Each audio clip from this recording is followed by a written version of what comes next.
Welcome, freaks. Welcome to Mother Supreme's review of episode 7 of American Horror Story season 6, titled Roanoke.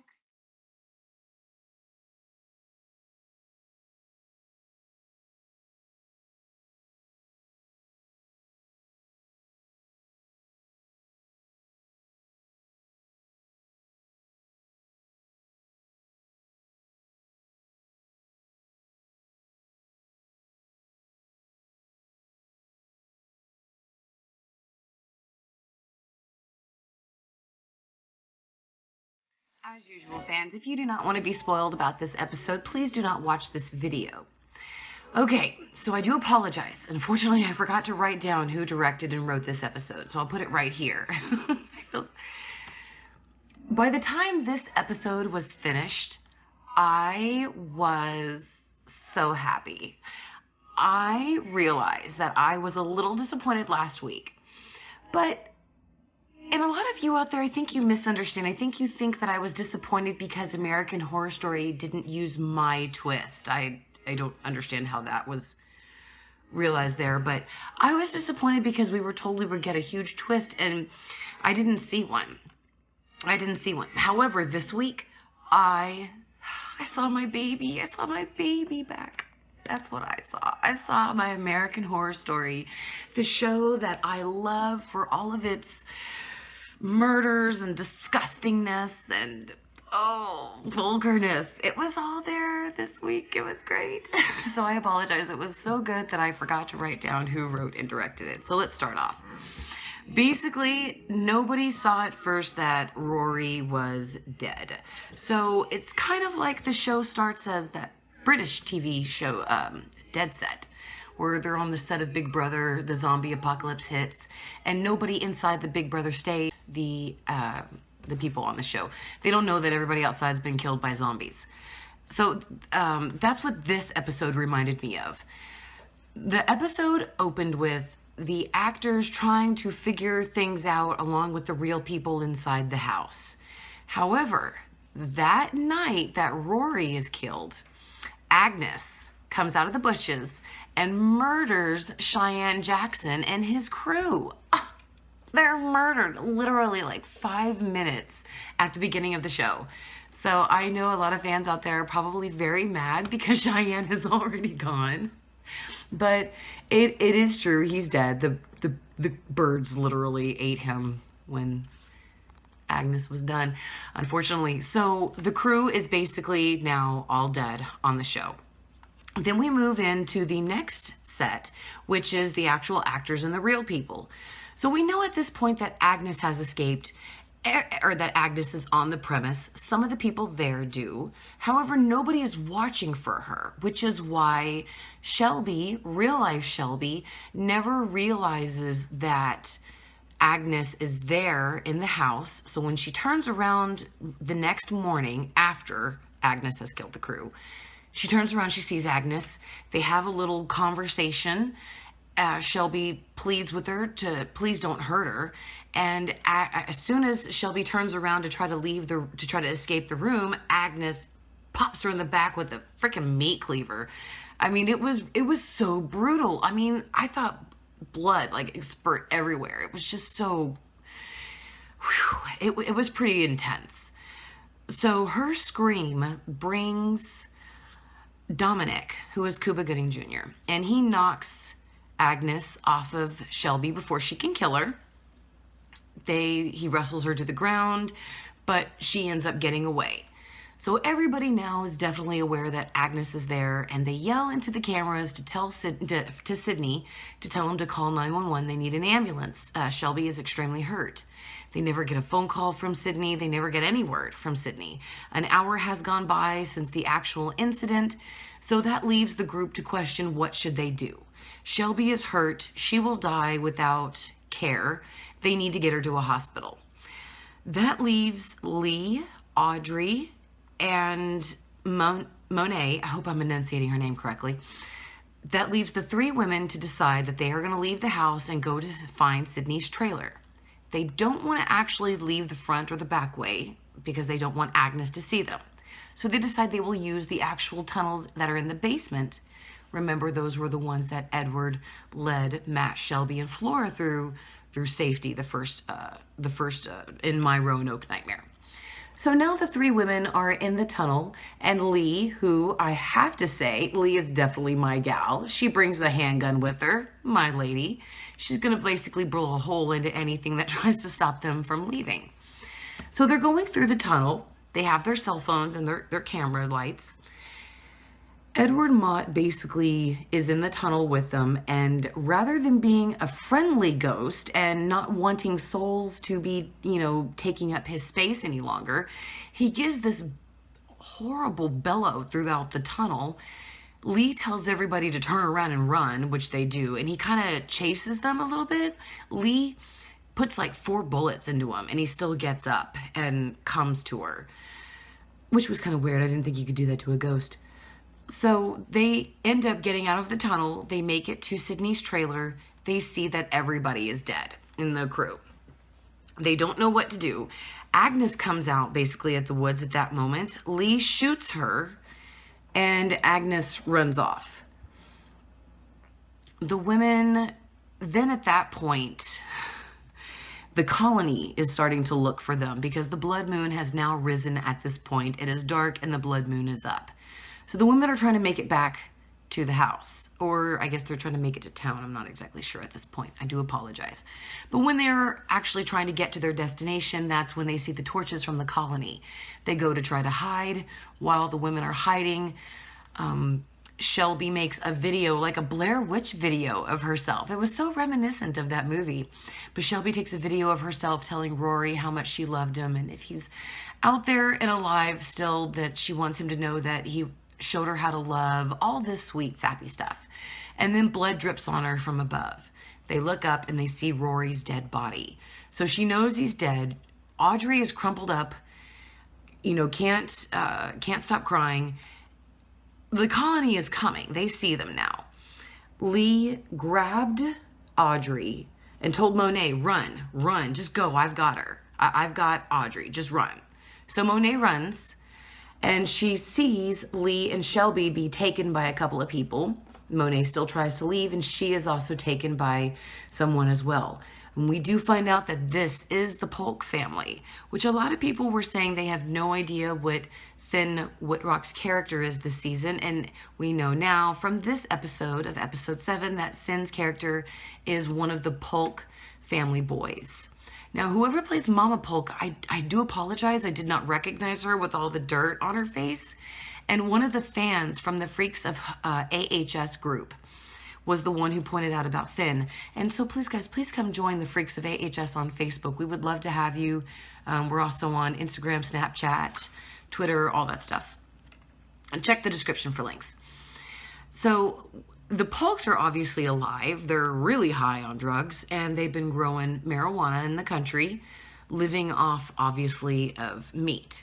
So they, oh my God, they freaking rub oil and season all over Lee's leg and basically cut her leg off and try to eat her.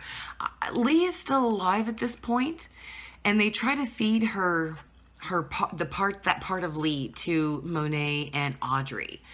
And this part reminded me so much of the Texas Chainsaw Massacre. One of the Polk boys was prodding Audrey with a cattle prod, electrocuting her sort of with it. And Monet, was forced to eat, some of Lee's meat. So it was so reminiscent, like the way that Audrey was crying and the way that the Polk boys and Mama Polk were talking and howling and stuff. It was so reminiscent of the Texas Chainsaw Massacre. That was probably the most disturbing scene in this whole episode, or this whole series, I have to say. Very well done, very good, very well acting. It was a very good scene.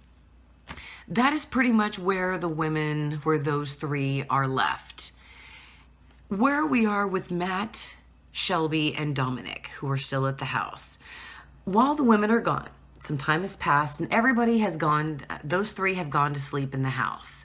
Matt wakes up, well, I guess he doesn't wake up, and he gets up and he goes downstairs and into the basement. Dominic sees him and follows him. Matt sees Scathach and they start going hog wild with each other. I mean, I hadn't heard noises like that before in like probably a couple of weeks. So Dominic goes upstairs to get Shelby, takes her downstairs, which I've noticed there's no blood on the tissues that they've put underneath her shirt that they put on top of her. There's no blood on them. I wondered where all of her blood went. They go downstairs and Shelby sees Matt and Scathach getting it on. And she, goes a little nuts and tells Scathach to get off of her husband. I don't recognize who Scathach was. I don't recognize her at all. I need to go back and probably look at it to see who she was. But Scathach kind of hisses at Shelby and scurries away.